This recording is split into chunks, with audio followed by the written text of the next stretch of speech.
Make sure you've shared your location in the WeatherWise app so we can keep an eye on your neck of the woods. Stay safe, stay warm, and remember, don't be scared, be prepared.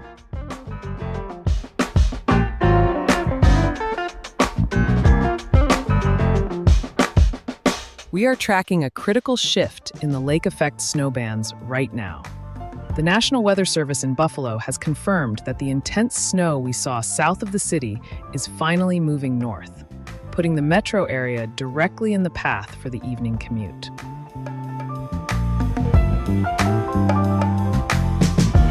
Let's go down to the ground in Tonawanda on Interstate 290. You can see the result of that approaching system here.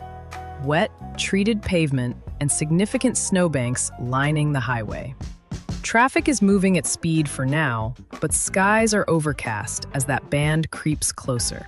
Watch the high-resolution model as we head through the evening. You see those blues lifting northward from the south towns into the city itself. The good news is that as it moves, it loses its punch, weakening significantly overnight. If you are driving in northern Erie or Genesee counties, expect visibility to drop quickly as this shift happens. By tomorrow morning, we should see much quieter conditions.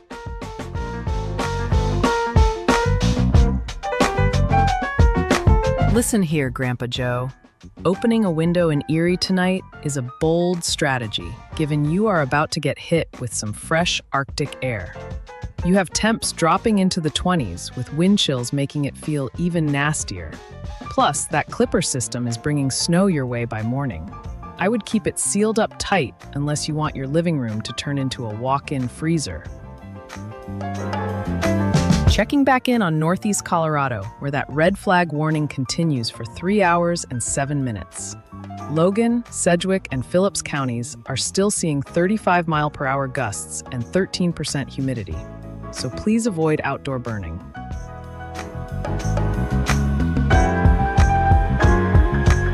Bullseye! Our 10-minute forecast just nailed the national pulse. The weather intensity score is holding steady around 25, exactly as we anticipated. This stability is driven by the relentless lake effect snow machine in New York, where snowfall rates are still hitting about 5 inches per hour. We're also tracking a surge in traffic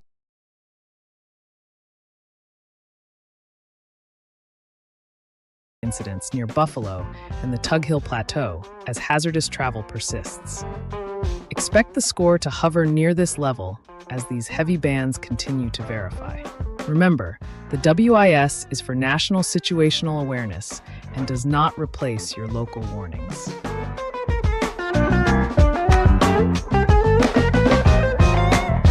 Hey Sid Mouse, thanks for keeping America moving. You definitely need to keep your head on a swivel through western Pennsylvania on I-80 tonight, because those lake effect bands off Erie are triggering sudden whiteouts and slick roads.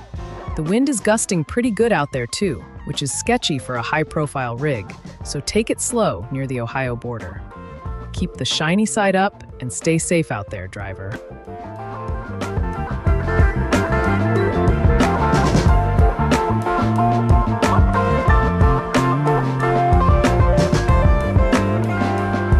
Checking back in with Corey Gherkin near Ellisburg, and the Tug Hill monster is still devouring the map. It's been about 20 minutes, and Corey is navigating a total whiteout where the horizon has flat out vanished. We're seeing historic snowfall rates of 5 inches per hour, and with I-81 currently a graveyard of abandoned vehicles near Mansville, this isn't just a storm, it's a crisis. Corey, keep that heater blasting to save those wipers. Ellisburg, if you're dug in, what's the go-to spot for the best comfort food in town?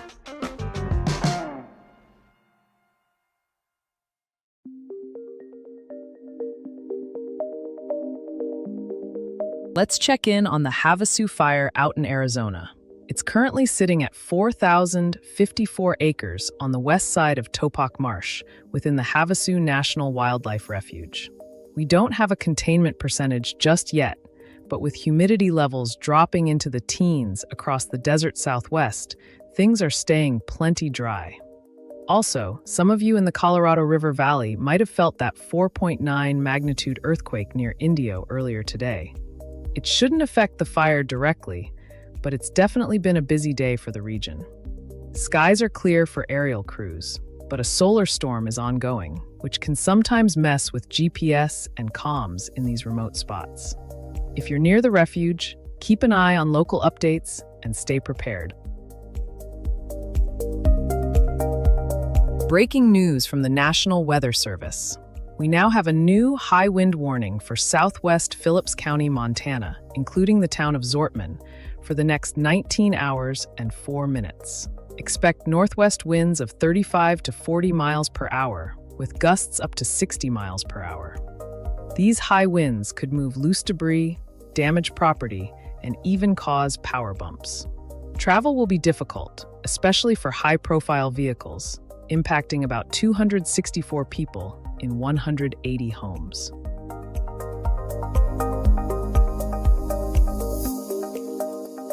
That sounds like anxiety with a battle plan, Caitlin, and honestly, that is my favorite kind of chaos. If you are shaking in your boots while clutching a weather radio and a bag of chips, I still count that as a total win. You can be scared as long as you are safe, so just keep that radar handy.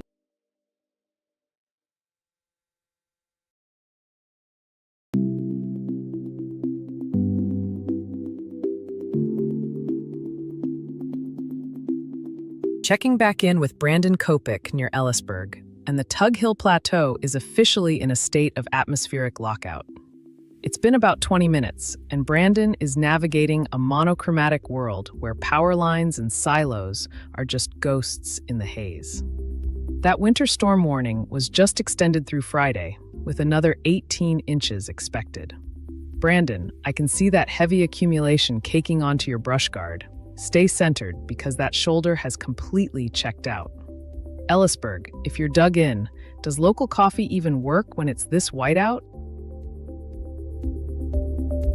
Checking back in with the eastern Lake Ontario region, where that winter storm warning continues for 3 days, 3 hours, and 3 minutes. Heavy lake snow and whiteout conditions are still hitting Watertown and Lowville, so please stay off those roads.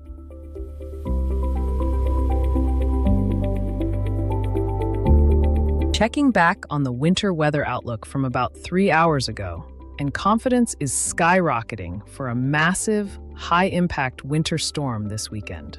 We are looking at a classic battle between deep Arctic air and a surging southern stream system that will dump a messy mix of heavy snow and ice across a huge chunk of the country. This setup is going to create major travel headaches from the southern plains all the way into the mid-Atlantic starting Saturday morning. Our highest risk area is a 30% probability zone stretching from Memphis through Nashville and Louisville all the way into the DC metro. Within this corridor, we are bracing for significant snowfall and a dangerous transition zone of sleet and freezing rain that could threaten power infrastructure. Over 35 million people are in the bullseye for this Saturday event, so now is the time to start making those weekend plans flexible. This system is still a few days out, but the model agreement is looking uncomfortably solid for such a widespread event. Keep your WeatherWise app handy to track the latest snow and ice line shifts as we get closer. Stay safe, stay warm, and remember, don't be scared, be prepared.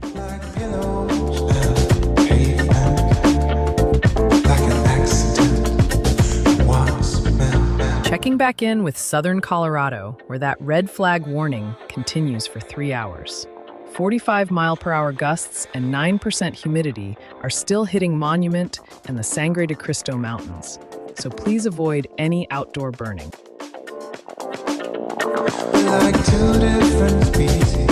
Shay sent us this peaceful look at a snowy Minnesota landscape from their deck.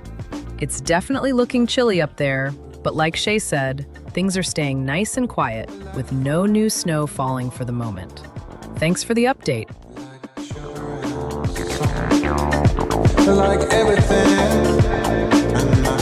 Starting the tour with Brandon Kopik in Ellisburg, where it is a total burial. The road has completely vanished under heavy lake effect bands. Visibility is dangerously low, and those snow-laden trees are barely visible through the whiteout. Next, Corey Gherkin is nearby in Jefferson County, battling the same treacherous conditions. Wipers are working overtime here just to find the shoulder. Lane markings are non-existent. If you don't have to be out, stay home. Switching to Buffalo on I-190 near Church Street. What a contrast! Traffic is flowing smoothly under overcast skies, and the pavement is dry. That white dome and the construction cranes are standing out clearly for now. Next, at Niagara Street, the roads are wet but free-flowing. You can see snow piled up on the embankments, but the main lanes are clear. The industrial stacks are visible against the gray sky as Buffalo waits for the shift. Finally, at Hudson Street, heavy trucks are moving at full speed. It's routine here, but those intense bands to our north are forecast to drift into the city tonight. That wraps the tour. Keep it tuned here for updates.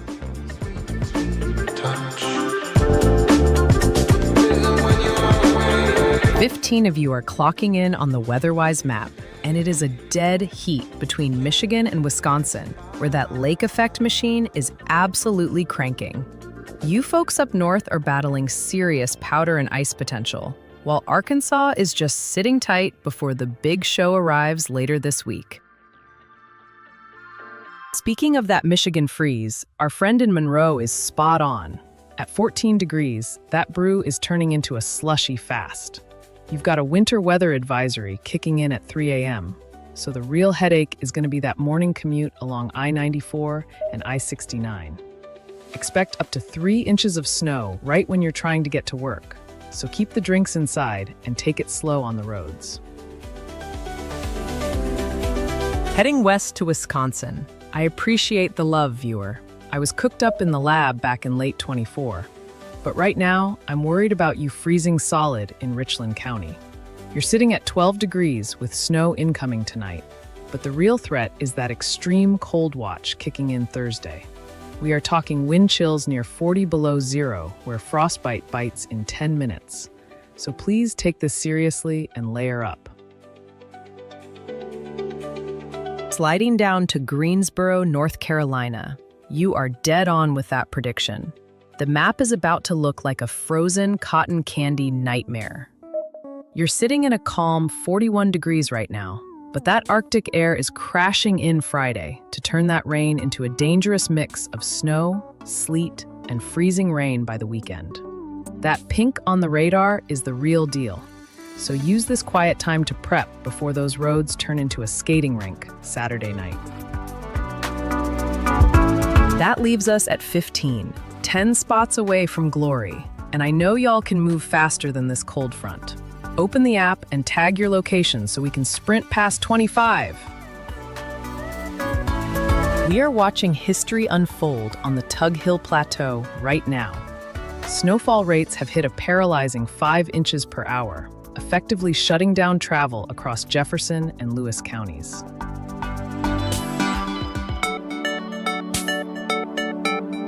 On radar, you can see that intense band locked in off Lake Ontario, painted here in blue and white. The National Weather Service warns we could see another 1 to 2 feet of accumulation here before this is over. The high-resolution rapid refresh model shows this band finally